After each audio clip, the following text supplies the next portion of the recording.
عجب خریه نفهمید. بسم الله الرحمن الرحیم. این چی بود دیگه؟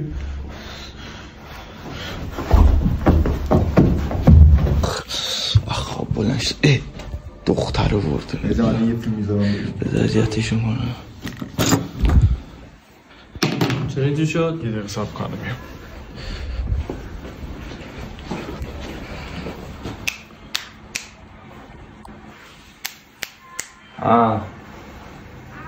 داداش ناموسن امروز کاری نشوش دختر بودن بعدا هر کاری دوست داشتی با هم بکن. برو مراقب باش. هر کاری